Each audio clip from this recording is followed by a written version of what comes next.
Le 13 septembre, Bloomberg a rapporté que selon un rapport du cabinet de conseil Henley & Partners Group, New York, Tokyo et la baie de San Francisco sont les endroits où vivent la plupart des personnes riches. Une personne riche est ici quelqu'un qui possède au moins $1 million américains en portefeuille. Le rapport indique que Pékin et Shanghai, qui occupent respectivement les 9e et 10e places sur la liste des villes les plus riches, ont également enregistré des pertes, car Henley & Partners prévoit que la Chine connaîtra cette année la deuxième plus grande sortie de richesse après la Russie. Henley & Partners a répertorié Hong Kong séparément de la Chine. Elle est arrivée en 4e position avec pas moins de 3000 personnes. L'Inde arrive en 3e position. Le cabinet s'attend à ce qu'environ 10 000 millionnaires chinois fortunés quittent la Chine en 2022, emportant environ 4,8 millions de dollars américains par personne. Cela représentera un total de 48 milliards de dollars hors de Chine. La vague d'émigration des magnats chinois vers l'Ouest s'est produite il y a quelque temps. On peut dire que presque tous les membres des échelons supérieurs du Parti communiste savent que le régime peut s'effondrer à tout moment. Ainsi, plus les fonctionnaires sont haut placés, plus les riches sont proches du sommet, plus ces personnes sont pressées de transférer soit des actifs du Trésor national, soit leurs propres actifs à l'étranger pour se ménager une solution de repli. Pour eux, l'un des moyens les plus courants de déplacer des actifs et de changer de statut et d'acquérir une nationalité étrangère. En 2017, le nombre total de milliardaires chinois ayant émigré à l'étranger était d'environ 10 000. En 2018, ce nombre a atteint 15 000. En 2019, le nombre d'immigrants chinois dans les pays occidentaux tels que les États-Unis, le Canada, l'Australie et le Royaume-Uni était de 15 000, ce qui les place au premier rang mondial. Par exemple, le président de Sunac China vaut 70,71 milliards de yuans et sa nationalité a longtemps été américaine. L'homme qui a été le pionnier de l'industrie photovoltaïque chinoise a obtenu la nationalité australienne en 1993, alors qu'il étudiait encore en Australie. Un autre géant de l'immobilier chinois, le directeur de Country Garden, a été révélé comme ayant investi et immigré à Chypre en 2020. Le deuxième moyen est d'établir une fiducie familiale, principalement une fiducie offshore. Ces fiducies sont enregistrées à l'étranger. Toutes les actions détenues par le magnat, qu'il s'agisse d'actions A, d'actions de Hong Kong ou d'actions américaines, les propriétés nationales et autres actifs sont transférés dans la fiducie offshore. Ainsi, la propriété des actions et des propriétés n'appartient plus au magnat, mais à la fiducie offshore. Par exemple, en octobre 2007, le magnat de l'immobilier chinois Pan Shiyi, propriétaire de Soho China, a transféré toutes ses actions à sa femme qui détient la citoyenneté de Hong Kong et dont la nationalité est désormais américaine. Selon une autre source, depuis 2011, le couple a investi un grand nombre d'actifs à l'étranger par le biais d'une fiducie familiale. Ainsi, début 2013, l'épouse et un consortium brésilien ont acheté une participation de 40% dans l'immeuble General Motors pour 1,4 milliard de dollars. C'est une transaction qui est devenue l'un des plus gros investissements immobiliers aux États-Unis par un seul investisseur chinois. À ce stade, sur le plan juridique, les riches sont devenus pauvres. Ainsi, même lorsqu'une personne investit dans des entreprises et perd des tonnes d'argent, cela n'aura rien à voir avec la richesse de la fiducie. Même lorsqu'une personne riche enfreint la loi, il n'y a aucun moyen pour le tribunal de prélever un seul centime d'amende ou de compensation sur la fiducie. Selon des rapports publics, 10 des principaux milliardaires chinois ont déjà transféré 500 milliards de dollars d'actifs dans des fiducies offshore. Parmi eux figurent des entrepreneurs de renom tels que Jack Ma, le principal fondateur du groupe Alibaba, Liu Qiangdong, le fondateur du groupe Jingdong, le président de Sunac China, le fondateur de Xiaomi Technology et bien d'autres. Les hauts fonctionnaires du PCC et les grands magnats chinois ont réussi à transférer des richesses à l'étranger en utilisant les ressources à leur disposition. De nombreux magnats plus petits, qui sont plongés dans le rêve chinois ou le rêve de s'enrichir, sont réveillés par la situation politique et économique de plus en plus désagréable de la Chine ces dernières années. L'économie chinoise est en crise et les relations avec les États-Unis sont tendues. En particulier, le grand verrouillage de Shanghai au printemps 2022 a fait voir à la classe moyenne ordinaire que dans la deuxième plus grande économie du monde, vous pouvez mourir de faim à cause des politiques strictes de prévention des épidémies du PCC. À Shanghai, les affaires ne semblent pas avoir survécu jusqu'à présent. Certaines marques chinoises bien connues ont mis la clé sous la porte. Par exemple, Meters Bonwee, autrefois connue comme la marque numéro 1 dans le secteur de l'habillement en Chine, est désormais fermée dans plusieurs villes. Cette vague de faillite a été qualifiée de l'arme des temps par les médias chinois. Le héros d'une génération, Meters Bonwee, a fermé ses portes et s'est retiré du marché. Les héros d'une génération, la légende d'une époque. Que se passe-t-il? La marque de fitness et de santé de l'autre côté de la rue a également fermé ses portes. Ce sont tous de vieux magasins. Physique dans Huaisheng Plaza, Meters Bonwee a terminé son ère en fermant son magasin phare à Shanghai. C'est fini. La richesse d'hier risque d'être fortement réduite aujourd'hui. Par exemple, Yang Huiyan, la directrice de Country Garden, a été sélectionnée comme la femme la plus riche de Chine pendant 9 années consécutives par le passé.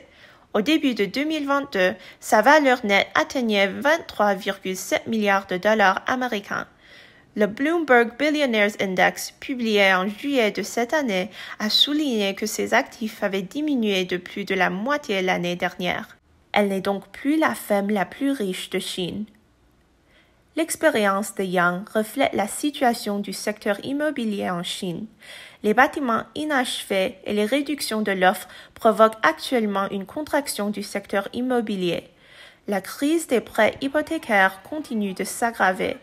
De telles scènes se produisent dans toute la Chine. Les propriétaires tentent de défendre leurs droits lorsqu'ils sont confrontés à des immeubles infinis. Mais la seule façon à laquelle le PCC peut penser pour faire face à la situation est de les supprimer.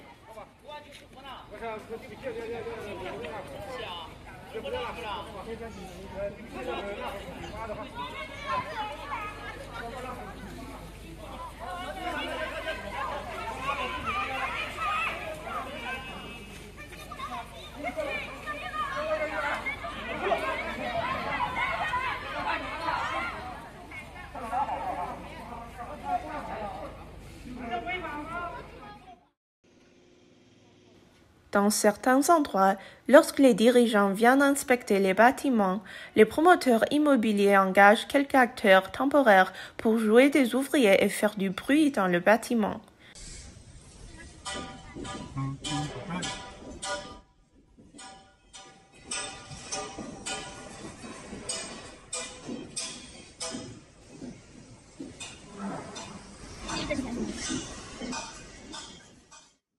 30 minutes plus tard, lorsque les dirigeants partent, les acteurs font de même.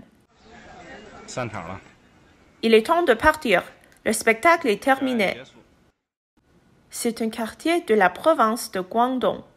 Ici, les bannières rouges indiquent « transfert à bas prix ». Les gens sont impatients de vendre des propriétés qu'ils ne peuvent pas se permettre. Pan Shiyi et sa femme, également magnats de l'immobilier, sont dans une situation pire que Yang Huiyan. Depuis environ 2015, des cris ont été lancés dans les médias chinois. Ne laissez pas Pan Shiyi s'enfuir. Bien sûr, cela ne l'a pas du tout ralenti. En plus d'investir de nombreux actifs à l'étranger par le biais de sa fiducie familiale, Pan a accéléré le rythme de liquidation de ses actifs chinois. Les enfants de Pan lui ont également attiré des ennuis. Pendant le conflit sino-indien de juin 2020, les médias officiels du Parti communiste ont claironné la victoire de l'APL. Le fils aîné de Pan, qui se trouvait à l'étranger, a posté sur Weibo qu'il avait entendu dire comment un bataillon de soldats de l'APL avait été anéanti par des soldats indiens. Il semble qu'il n'y ait aucune chance d'enterrement dans le ciel. Il a ensuite été accusé d'insulter les héros de la garnison frontalière et a été recherché par les autorités de sécurité publique de Pékin. Mais comme il n'est pas rentré en Chine, il est considéré comme un fugitif en fuite. Les manias chevronnés doivent savoir que la poursuite très médiatisée du fils de Pan à l'étranger par le PCC n'est probablement qu'une couverture. Le véritable objectif est de sévir contre le couple et d'annexer sa fortune familiale, car le couple a été stigmatisé comme espion américain et traite à la patrie par de nombreuses cybermilices. En réalité, le couple Pan représente l'expérience typique de nombreux entrepreneurs self-made en Chine. Pan est né dans une famille pauvre du nord-ouest de la Chine. Sa femme a travaillé dans une usine de confection à Hong Kong lorsqu'elle était adolescente. Ils ont fondé Soho China en 1995 pour créer des immeubles commerciaux et résidentiels ciblant la classe d'élite chinoise, principalement à Shanghai et à Pékin. Le 7 septembre 2022, Pan et sa femme ont démissionné respectivement du poste de président et de directeur général de Soho China, soulevant à nouveau des questions sur sa fuite. Heureusement, le couple avait déjà déménagé aux États-Unis au début de la pandémie. Pan avait envisagé de vendre Soho China au groupe Blackstone pour encaisser. L'accord de 23,6 milliards de dollars Hong Kong entre la société et Blackstone a été résilié en août 2021 après que l'administration d'État pour la régulation du marché a examiné le dossier dans le cadre de la loi anti-monopole. Au cours de l'année écoulée, Soho China a été accusé à plusieurs reprises de surfacturer l'électricité à ses locataires et s'est vu infliger une amende de près de 30 millions de dollars américains. La démission de Pan et de son épouse intervient alors que le PCC se prépare à tenir son 20e congrès du Parti communiste à partir du 16 octobre. Ce congrès devrait accorder à l'actuel chef du parti, Xi Jinping, un 3e mandat de 5 ans et pourrait modifier la charte du parti afin de renforcer son contrôle sur le secteur privé. Xi Jinping a avancé sa campagne de prospérité commune. Celle-là appelle les sociétés et les manias du monde des affaires à partager davantage de richesses avec la nation afin de réduire le fossé entre les riches et les pauvres. Il a également souligné que le secteur privé était contrôlé par le parti et a exigé que les entreprises et les hommes d'affaires restent politiquement loyaux. Tout cela a sans aucun doute mis la pression sur les entrepreneurs chinois. La politique extrême du zéro Covid a mis de nombreux patrons en difficulté, voire en faillite. Traditionnellement, de nombreux Chinois fortunés ont choisi de s'installer aux États-Unis. Le American Society of Realtors a indiqué en juillet dernier que les acheteurs chinois ont acheté pour 6,1 milliards de dollars américains de biens immobiliers aux États-Unis au cours des 12 derniers mois. Ils conservent ainsi le premier volume d'acheteurs étrangers, poursuivant une tendance en place depuis 2013. Près de 60% des acheteurs chinois, ou 58% pour être exact, ont effectué des transactions entièrement en espèces. Parmi eux, 31% ont acheté des propriétés en Californie. New York était une autre zone cible clé pour leurs achats immobiliers. Maintenant, afin de sortir de Chine le plus rapidement possible, les destinations d'immigration se sont déplacées de l'Europe et des États-Unis vers l'Asie. En effet, le seuil d'immigration de ces pays est relativement bas, le cycle de traitement est relativement court et il n'y a pas de prison d'immigration, ce qui veut dire que les immigrants ne doivent pas vivre dans ce pays pendant une certaine période. En conséquence, Singapour est devenu le premier choix des riches. Une autre raison, c'est que la plupart des gens à Singapour peuvent parler le chinois et qu'il n'y a pas d'impôt sur la fortune à Singapour. Le Global Investor Program, GIP, géré par le Conseil de développement économique de Singapour, peut aider les riches chinois à faire sortir leur argent. Le GIP comporte une option Family Office qui permet d'atteindre cet objectif. Les investisseurs étrangers créent un bureau familial unique à Singapour, grâce auquel toute la famille du demandeur peut obtenir le statut de résident permanent à Singapour. En 2018, il n'y avait que 27 bureaux familiaux à Singapour. En 2021, ce nombre est passé à 453. En avril 2022, 143 nouveaux bureaux familiaux ont été créés en moins de 6 mois, dont 63 en provenance de Chine. Avec l'augmentation du nombre de migrants investisseurs, Singapour a revisé de doubler le seuil à 7,3 millions de dollars américains. Les candidats doivent également s'engager à augmenter leur gestion de fonds à 15 millions de dollars américains dans les 2 ans. On pense que rien de tout cela n'empêchera les manias chinois de fuir.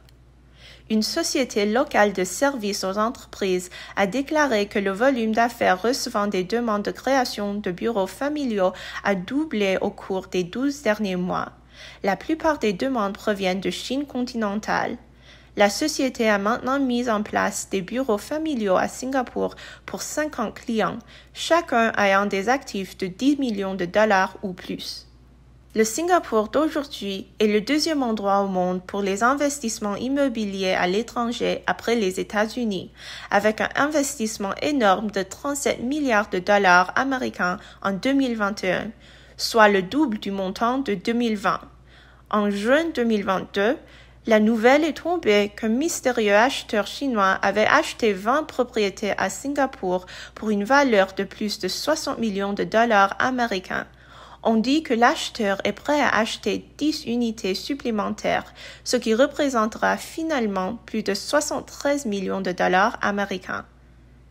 Les riches de Chine ont même modifié la structure des riches de Singapour.